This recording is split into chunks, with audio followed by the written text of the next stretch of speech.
Let me explain right now about the very most important thing is to know what to marry together.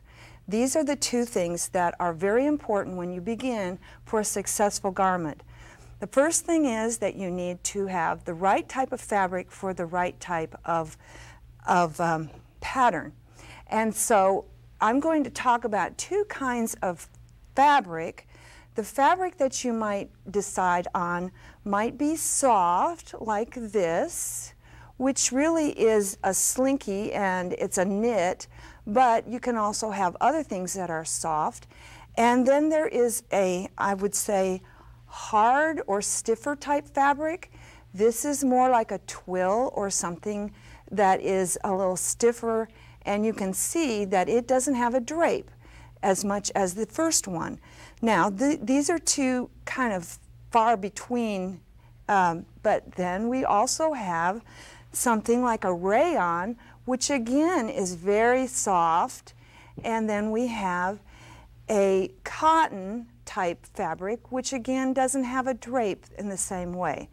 So if you think about the hand of the fabric, and that's how it feels in your hand and how it drapes, you really need to decide what kind of a design will go with that so that it drapes on your body and it sets well on over your hips and it's flattering.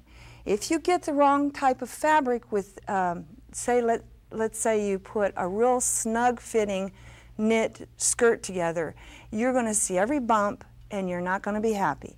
So I want to explain to you that there is sometimes when you need to think about ease also and how much ease goes into something.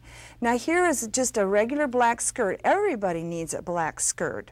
And this would be the most simplest skirt that you could make.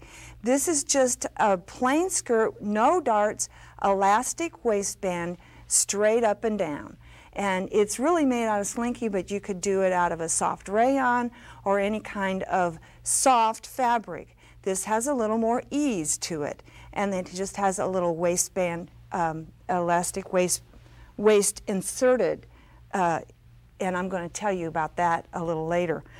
Then here is a little stiffer fabric. Now here's what I was talking to you about, the stiffer fabric. This is a moire taffeta, and it doesn't have the drape. So it's going to sit on my body more snugly, and it's going to skim the body and it's going to show the shape. So that's the reason why I put darts into this one. So there's darts in the back and there's darts in the front, and then there's a zipper in the back. The other one didn't have a zipper. So, and then just to give you a little fast, quickie look at something else, here's one that's cut on the bias, and then all it has is just a little waistband, just a bias band that comes over the top, and it's not even a waistband, it's just to keep the waist in place. So this is just some ideas of what you come up with skirts, and I'm telling you there are tons of skirts that you can make. You know that because you've seen lots of skirts out there.